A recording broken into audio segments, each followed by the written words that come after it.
జ్యోతిష శాస్త్రం ప్రకారం 2025వ సంవత్సరం ఫిబ్రవరి 12వ తేదీ బుధవారం రోజు కన్యా రాశి వారు ఎటువంటి శుభ అశుభ ఫలితాలను పొందుతారో తెలుసుకోవాలంటే ఈ వీడియోని స్కిప్ చేయకుండా పూర్తిగా చూడండి. అలాగే తప్పకుండా మా ఛానల్ని సబ్స్క్రైబ్ చేసుకోండి.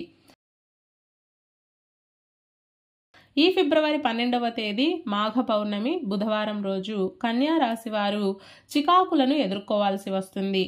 నష్టం లేకపోయినా శ్రమ కష్టం మాత్రం ఎక్కువగా ఉంటాయి. నిద్ర లేచినప్పటి నుంచి పడుకునే వరకు ప్రశాంతతే లేదు అన్నట్లుగా ఉంటుంది. ఏ పని చేద్దామన్నా ఏదో ఒక ఆటంకం, కష్టం, ఇబ్బంది వస్తూనే ఉంటాయి. దేవుడు నాతో ఆడుకుంటున్నాడు అన్న విధంగా కొన్ని సంఘటనలు కూడా చోటు చేసుకుంటాయి.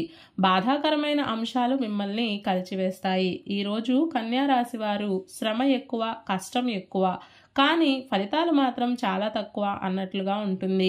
ప్రయాణాలు చికాకు పరుస్తాయి. దూర ప్రయాణాలు చేసేవారు తగిన జాగ్రత్తలు తీసుకోవడం మంచిది. వేళకు నిద్రాహారాలు తప్పకుండా అవసరమవుతాయి. అక్కర్లేని తలనొప్పులు ఎప్పుడూ ఉండేవే కదా అని భావించి తిండికి నిద్రకు లోటు చేయకపోవడమే మంచిది. ఈరోజు మీ జీవితంలో ఊహించని సంఘటనలు తప్పకుండా చోటు చేసుకుంటాయి. వీటి వలన ఆనందం కన్నా బాధే ఎక్కువగా ఉంటుంది. ఏదో ఒక ఇబ్బంది రావడం, ఏదో ఒక తలనొప్పి రావడం అనేది ఈరోజు మీకు మామూలు అంశం అవుతుంది. ఈరోజు కన్యా రాశి వారికి కొంతమంది వ్యక్తుల యొక్క నిజస్వరూపం తెలిసి వస్తుంది. ఎవరు ఎలాంటి వారు అన్న పచ్చి నిజాలు బయటికి వస్తాయి. మంచి చేసి చెడ్డవాళ్ళు అయ్యే అవకాశాలు ఎక్కువగా ఉన్నాయి కాబట్టి దయచేసి జాగ్రత్త వహించండి. మొత్తం మీద కన్యా రాశి వారికి ఈ రోజంతా ఇబ్బందిగానే ఉంటుంది అని ఘంటాపథంగా చెప్పవచ్చు. ఈ బుధవారం రోజు కన్యా రాశి వారు గోధుమ రంగు దుస్తులను ధరించకండి. శివ కవచ స్తోత్రాన్ని పఠించండి. ఈ బుధవారం రోజున ఉన్నటువంటి దివ్యమైన తిథి మాఘ పౌర్ణమి. నక్షత్రం ఆశ్లేష నక్షత్రం. రాహుకాలం మధ్యాహ్నం 12 గంటల నుండి 1 గంట 30 నిమిషాల వరకు. యమగండం ఉదయం 7 గంటల 30 నిమిషాల నుండి 9 గంటల వరకు. అలాగే ఈ రోజు యొక్క శుభ సమయాలు ఉదయం 9 గంటల 50 నిమిషాల నుండి 10 గంటల 40 నిమిషాల వరకు.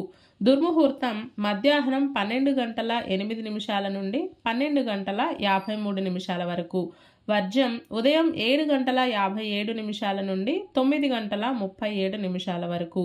ఈ రోజు యొక్క పంచాంగం ప్రకారం వివాహం, గృహప్రవేశం మరియు ఇతర సాధారణ కార్యక్రమాలకు కూడా అనుకూలంగా ఉంది. ఈ రోజంతా శుభప్రదంగా సాగడానికి లలితా సహస్రనామ స్తోత్ర పారాయణ చేయడం కానీ, తులసి దళాలను శ్రీ వెంకటేశ్వర స్వామి వారికి సమర్పించడం కానీ చేయాలి. ఈరోజు చాలా మంచి రోజు. ఒకవైపేమో మాఘ పూర్ణిమ, అలాగే మరోవైపు పరమ పవిత్రమైన కుంభ సంక్రమణ పుణ్యకాలం రెండూ కూడా కలిసి వచ్చాయి.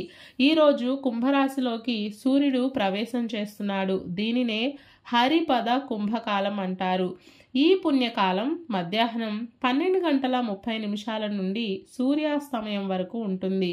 ఈ సమయంలో మనం చేసే నదీ స్నానాలకు, దానాలకు, పితృతర్పణాలకు, దేవతారాధనకు విశేషమైన ఫలితం ఉంటుంది. అనంతమైన పుణ్యం ప్రాప్తిస్తుంది. అలాగే ఈరోజు ఆశ్లేష నక్షత్రం వచ్చింది కాబట్టి సర్పారాధనకు కూడా అనుకూలంగా ఉంది. సంతానం లేని వారు ఈరోజు సర్పారాధన చేస్తే విశిష్టమైన ఫలితం ఉంటుంది. ఈ మాఘ పౌర్ణమి రోజున మనమంతా ఓం శ్రీ లక్ష్మీ వెంకటేశ్వరాయ నమః అనే మంత్రాన్ని పదే పదే జపిస్తూ ఉండాలి. ఇలాగే ప్రతిరోజు మీ రాశి ఫలాలను తెలుసుకోవడానికి మా ఛానల్ని ఇప్పుడే సబ్స్క్రైబ్ చేసుకోండి.